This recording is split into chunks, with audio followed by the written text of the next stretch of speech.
Welcome back, everybody, to a brand new portfolio update where I talk about the stock that I sold, which has been one of my best performing shares that I've owned.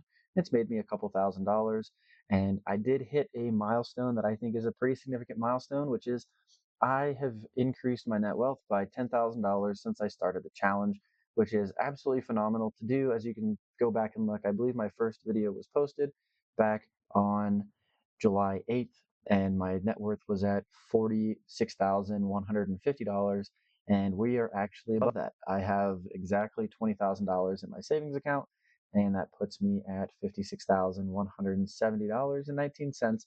So that puts us almost exactly $10,000 higher than when we were back then. So let's go ahead and take a look at one thing that I think is super interesting first. We're going to open up our dividend calendar before we go into the overall portfolio, and I'm going to pull up this spreadsheet that I made. So one thing I noticed while looking over all of my dividend income is that back in 2023, my dividends were pretty consistent.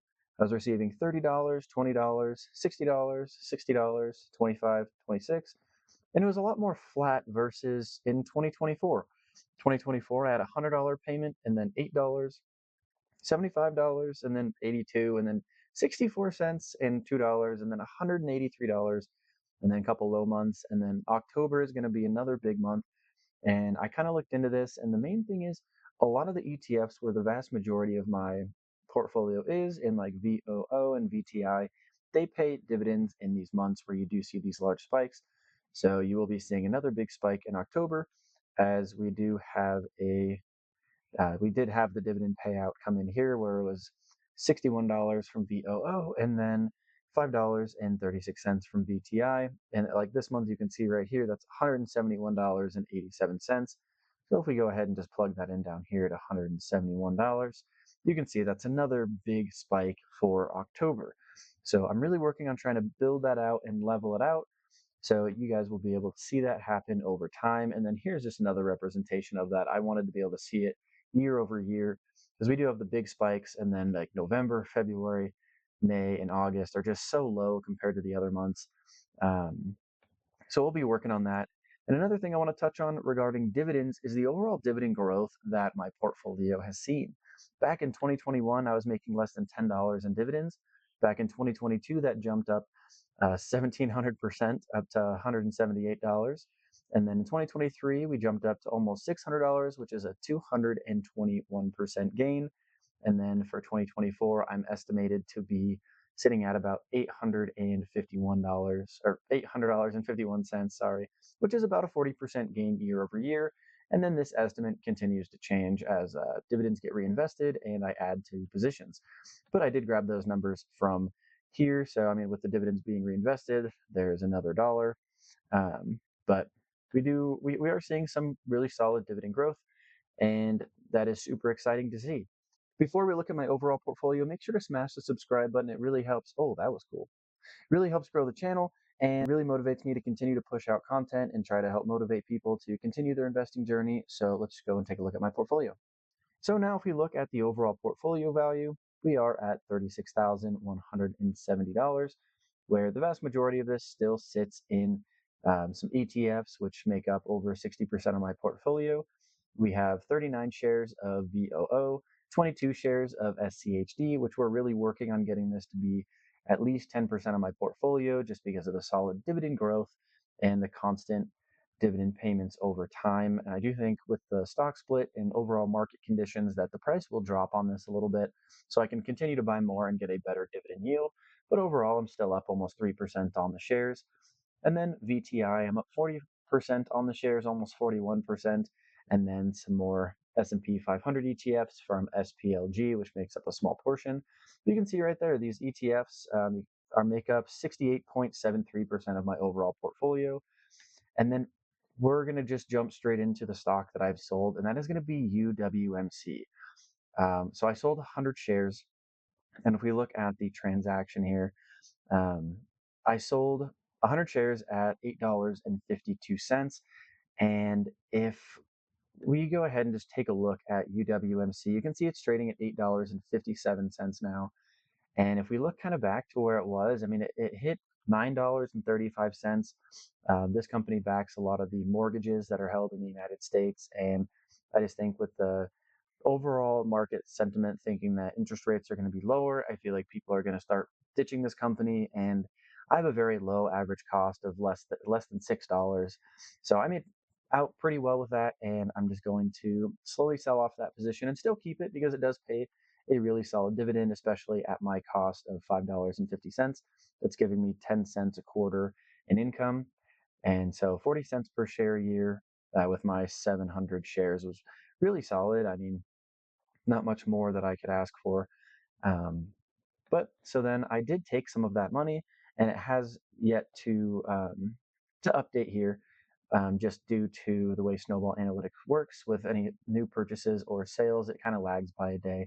But I bought 10 more shares of Altria Group just because they have that nice 8% dividend. And then I bought one share of my favorite real estate REIT, which is ticker symbol O. So I got one more share of that, and then I bought two more shares of SCHD.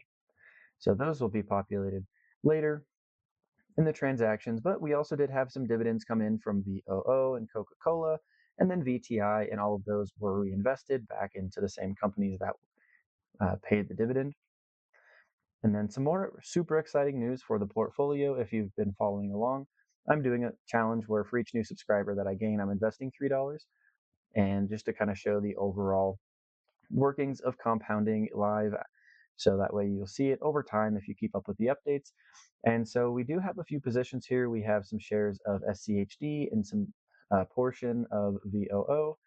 We bought some Chevron, and then we have UPS as the other shares. But we're up 32 cents. I'm not sure where this 43 cents came in. I believe those were dividends that were reinvested because we did get some dividends from VOO, and um, let's actually go ahead and check. So yeah, we got a dividend from. Um, that's weird that it's not populating that, but yeah. So the income did come from. All right, Snowball's being kind of weird, but it happens sometimes. But we did receive dividends from both SCHD and VOO. VOO paid us like 15 cents, and then it was like right around 35-ish cents from SCHD. So if we go ahead and just go back to the overall net worth tab, we can go ahead and just take a look at some of the overall positions that we do have. Let's just go ahead and look at all of the holdings. You can see top to bottom. We'll go off current value just so you can kind of get a really good idea of what it is that I am invested in. And you can see that I have over $20,000 in VOO. This position I'm tapering off, like I had said earlier, from UWMC. I'm just not seeing the same value that I saw in it earlier. And you can still see I'm up over 50%. I mean, 52.65% in the course of 2 or 3 years. I mean, that's better than market returns on average. So I'm pretty happy with that. And then SCHD, we're almost to $2,000 invested in SCHD, and I'm primarily just going to keep on purchasing this until I probably have $5,000 or $6,000 invested. So it will definitely overtake the shares of UWMC. Then the monthly dividend paying stock, ticker symbol O, that's sitting at about $1,800, and we're up almost 8% there.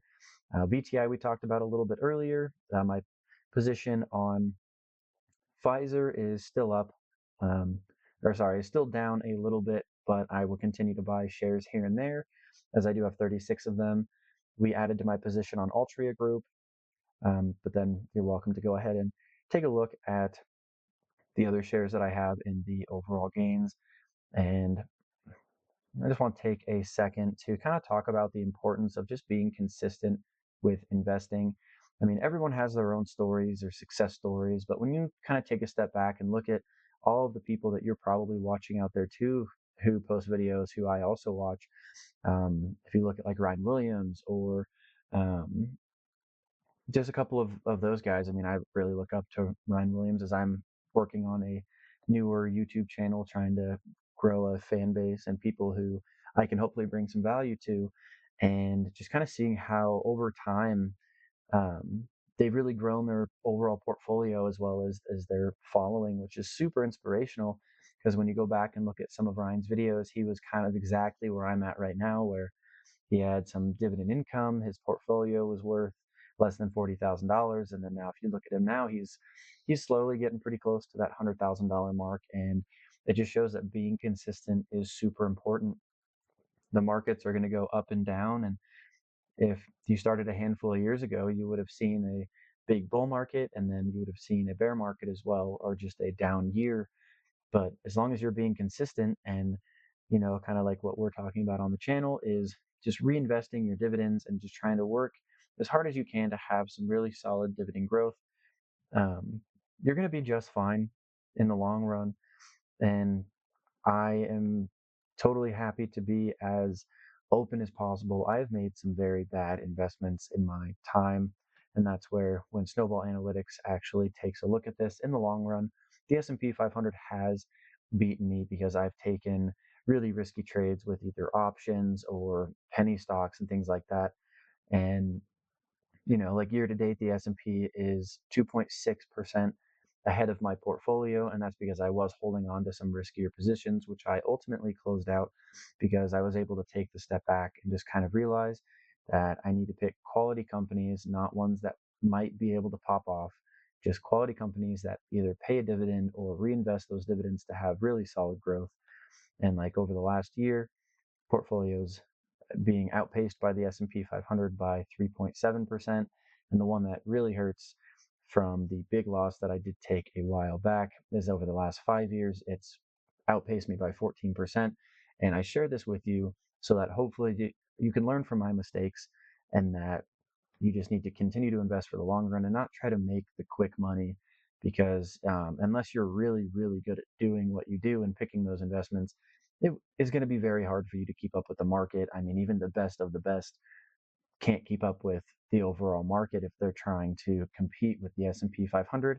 Like 90% of portfolio, like active managed funds, underpace the S&P 500 in a single year, let alone over an extended period of time. And that's what I'm trying to do. I'm trying to outpace the S&P 500 by picking quality companies that increase their dividends. And I really hope that all of you are able to kind of do the same and just are able to, like I said, learn from the mistakes that I've made. So I hope you enjoyed this little portfolio update and were able to take something away from it. If you found any value in this, make sure to smash the subscribe button, and I'll invest $3 into that portfolio and we can watch it grow together.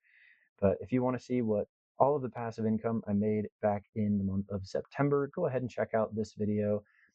If not, that's okay. So take care, everybody.